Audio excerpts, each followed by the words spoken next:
Oh, interesting. I have to give some thought here. I'm just trying to remember how many of the stories. I remember I did like 2 or 3 on incest that I put in here. Oh, there's more than.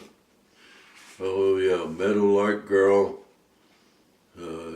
Urine Boy, Cody pretends to die and refers to cohabit with his daughters.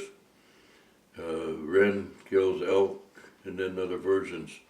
Now, specifically, what is it you want to know? And you may have several questions. Just take one at a time. Okay, sure. The first one would be in regards to the family, the nucleus of the family. How far would the rules of incest apply? Well, you're not going to have a sexual relationship with your own children. Cowlitz returns with his girls. That was bad. As far as what would not be incest, for example, your family. A man might have a number of wives. He could have as many wives as he could afford. If he had 7 wives and each one had 10 kids, he'd have 70 kids. But the only thing was that, and this is not incest, the tribe will make sure that he's taking good care and all of them are very well fed and clothed, or he's in trouble. He took on too much of a load. He's going to only have what he can afford to handle. But incest is basically cohabiting with your own people sexually. Other than that, you could have, for example, you could have a sexual relationship. I'm talking about our ancestors, the old tradition. Maybe you're not married, but you could have, before you ever got married, you could have had sexual relationship with another man or woman, a woman with a man or a man with a woman. Either way, there's nothing that would not be incest. But within the family, then that would just be a no-no.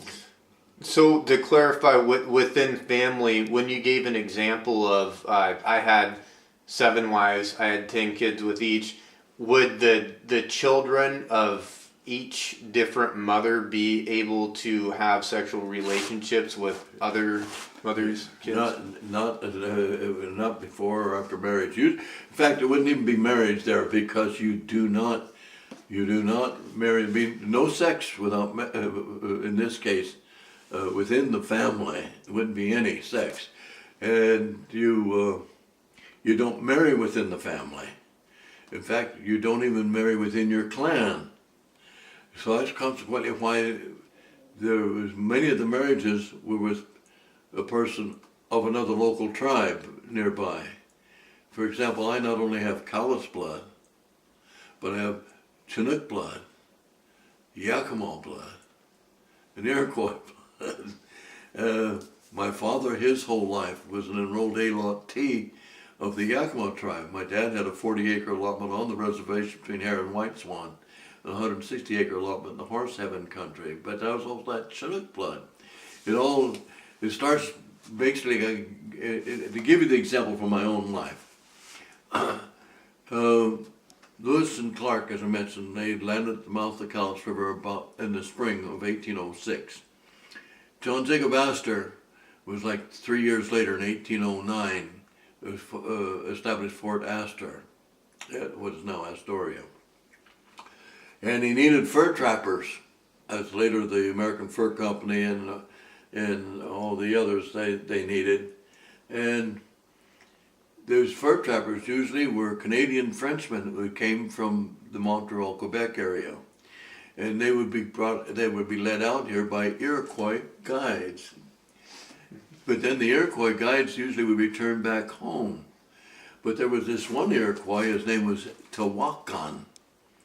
And he didn't go back home. He stayed here and went to work for Astor as a fur trapper, and he married a Chinook woman.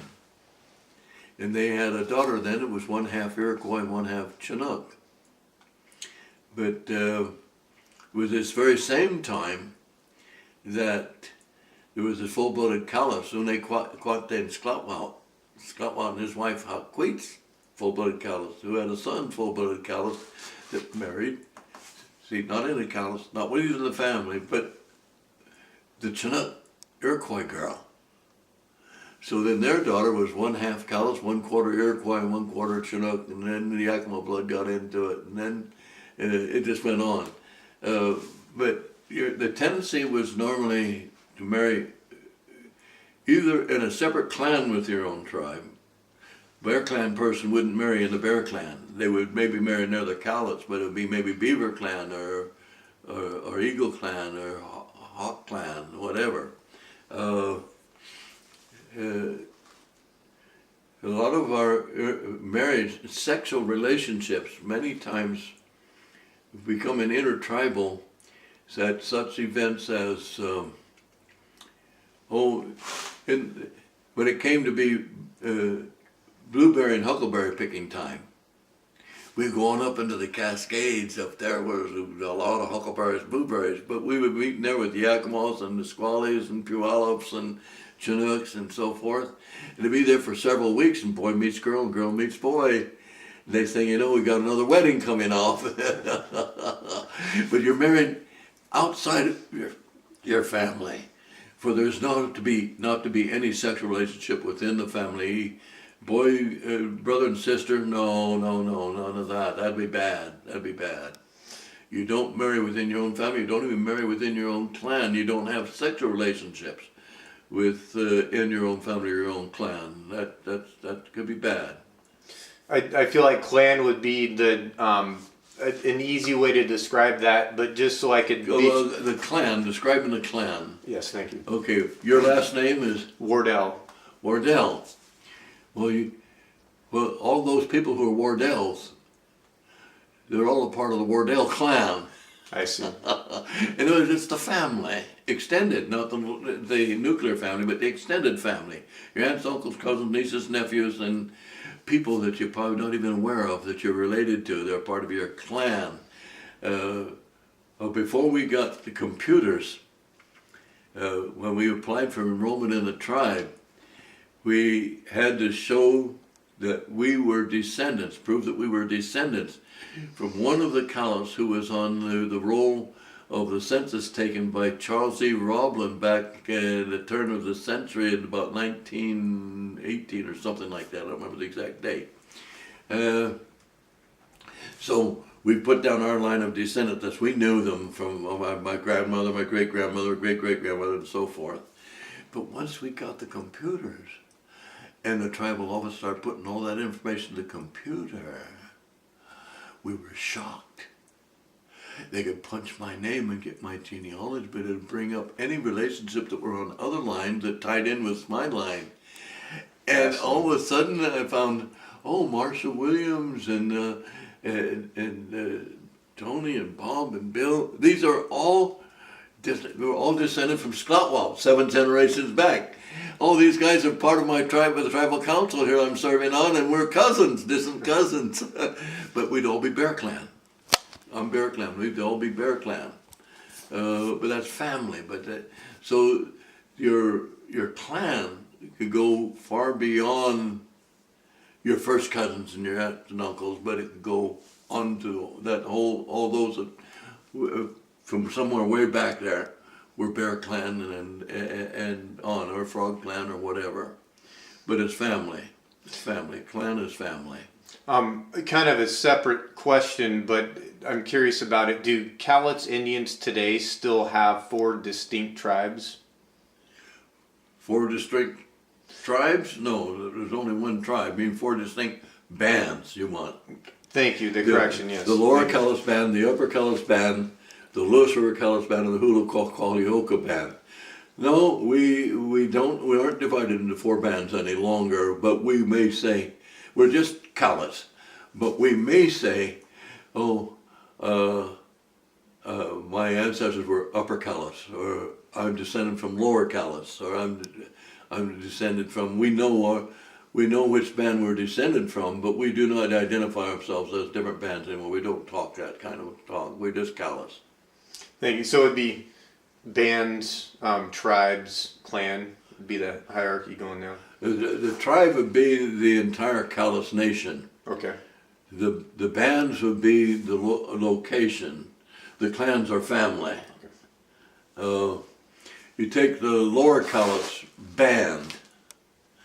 They had 29 villages from about a mile and a half or so up, about where Cowlitz Creek flows in.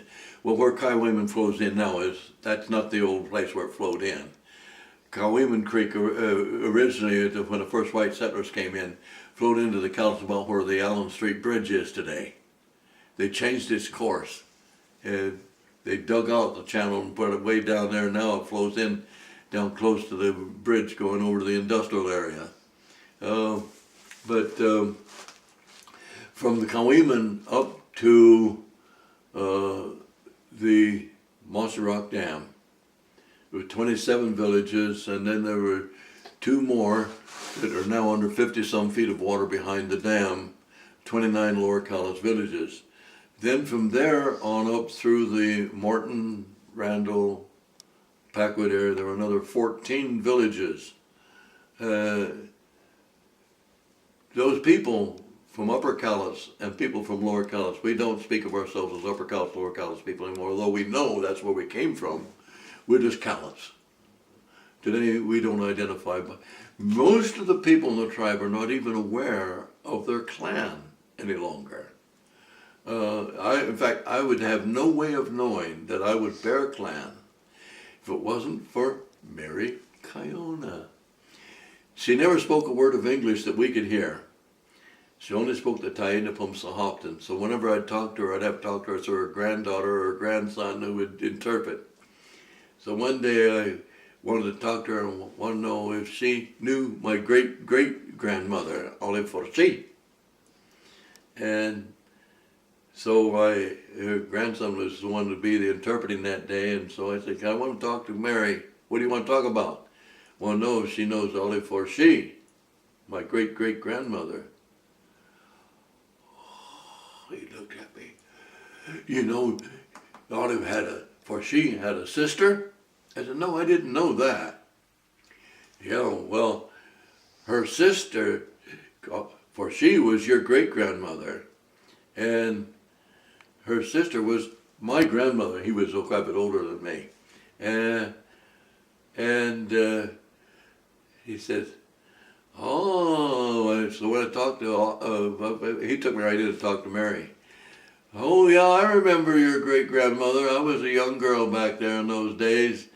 Oh, she was Bear Clan. Bingo!